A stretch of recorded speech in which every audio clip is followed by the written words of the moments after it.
directly to Donald Trump, saying while Russia has every right to respond, he's going to wait to work to restore Russia-U.S. relations based on Trump's policies, not Obama's. Trump's response on Twitter, great move on delay by V. Putin. I always knew he was very smart.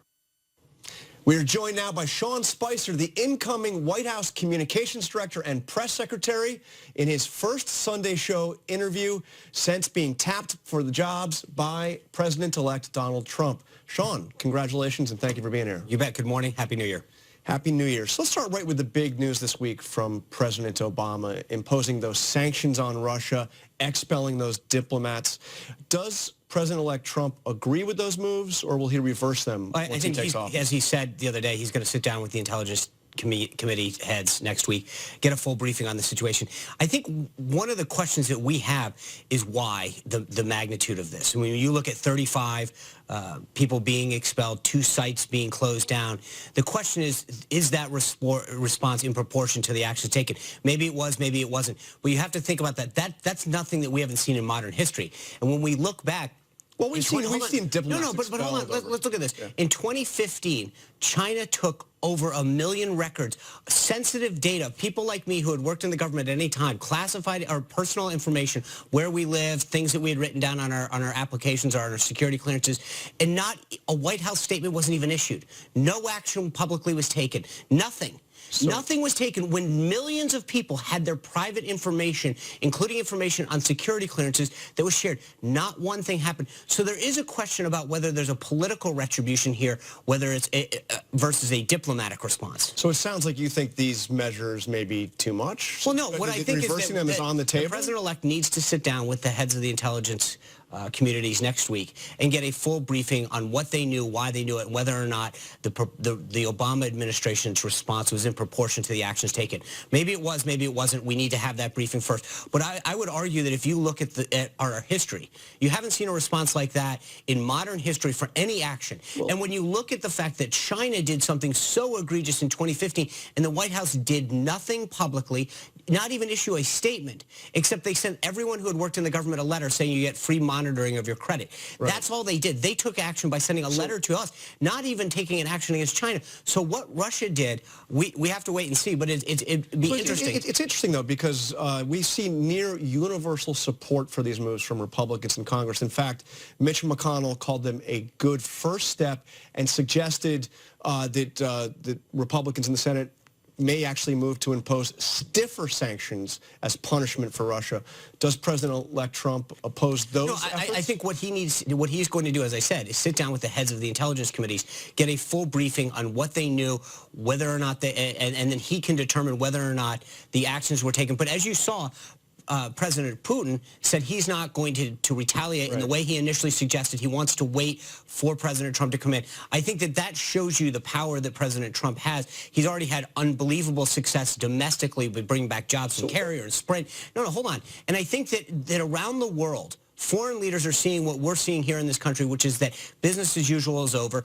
President Trump is not only going to put the American worker first, but he's going to restore America's place in the globe. But what's the bottom line? Just a yes or no answer. Does President-elect Trump now accept the fact that Russia was behind the DNC hack? Well, I think that there's a report that came out the other day that got issued on the 29th that the intelligence committees put out. And while the media played it up as this report about the hacking, what it actually is, if you look through it and it's available online, is a series of recommendations that should be taken, like changing passwords, changing administrative rights. What it shows is that by all measures, the Democratic National Committee had a very lax IT support. Now, hacking is wrong by any standards. No one supports anyone hacking into any other entity, legal, domestic, or foreign, or anyone interfering in anything. But the fact of the matter is, what this report really does show is that there's a need for them to go back in and look at what they're doing IT-wise to protect their system. Absolutely. But you do see, I have the report too, you do see the headline, Russian malicious cyber activity. It makes it clear, and it names Russia, gives the IP addresses. Right, and then it says actions take, back up the system. Right. Staff training. Absolutely. Mitigating patch applications. But there's does limiting he restricted accept that Russia was behind this now? Well, I think, like I said, he has to have the briefing from the intelligence community. So he's next still not week. there yet. It's not a question of not there yet, Jonathan. It's a question of getting the information. Everyone in the media wants to jump forward and make a conclusion based off other sourced information, anonymous sources that are coming out of the intelligence community. He's going to do this right. Well, this is no longer anonymous. This is a public statement. What this says is that the DNC had a problem with their IT security and people tried to hack it, and they need to do a better job of protecting it. But the fact of the matter is, we're having part of a conversation. Why aren't we talking about the influence, other influences on the election? Why aren't we talking about Hillary Clinton get debate questions ahead of time? That's a pretty valid attempt to influence an election. Somebody giving her to the debate questions and the answers of an election. No, it's not, hey, no one's asking those questions. And the fact is that everyone wants to make Donald Trump admit to certain things. When are we going to start talking about the other side of this, which is what did Hillary Clinton do to influence the election? Is she being punished in any way? What are we doing to make sure that people don't get the debate questions ahead of time? Because I can tell you this, if my boss at the time, Reince Priebus, had gotten the debate questions and handed them off, he would have been driven out of this town on a stake, and Donald Trump would have been vilified. No one wants to ask those questions now. Just to be clear, that was during the Democratic primary. It was not in the debates with Donald Trump. But let me move on. So it makes it better? No, I'm just want to be clear what we're talking about. You're going back to the primary. I'm sorry that I'm going back, because that's who ultimately ended up the Democratic nominee. So you can't sort of say, let's go back only part way. The fact of the matter is Bernie Sanders gave her a heck of a run. If he had actually not had the same information, maybe he could have done, maybe not. But you can't have as part of a conversation. I think we have to look at this holistically. Okay, so I want to ask you something. Donald Trump has had a lot to say about Russia over the past couple of weeks, in particular about Vladimir Putin. First, he praised Putin for sending him a, quote, very nice letter saying he thought Putin's thoughts were, quote, so correct. Then he agreed with Putin's mocking of Hillary Clinton, saying it was so true. And now we saw most recently praising Putin's muted response to these new sanctions, saying, I always knew he was very smart. Sean, you're a long-time Republican, party of Reagan. Is there something a little strange to you to hear the incoming president offering so many words of praise for the leader of Russia? Let's look at what happened. Right? The United States says that we're going to impose these sanctions, expel people, close down sites, etc., call out people by name. The Russian government says we're going to retaliate in the equal sense. And then Vladimir Putin says, you know what, I'm actually going to wait until Donald Trump goes. That's actually good for our country.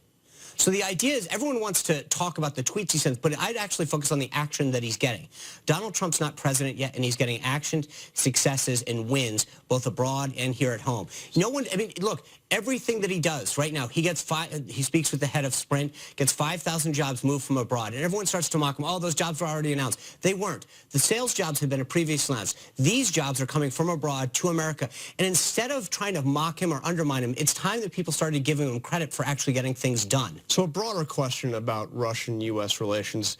Paul Ryan, in his statement in response to these sanctions, said, Russia does not share America's interest. In fact, it has consistently sought to undermine them. John McCain, in response, said Putin is a thug and a murderer. Is there just a fundamental different worldview on Russia between these Republican leaders and Donald Trump? It's not. It's an understanding of the role that Russia plays in our world right now.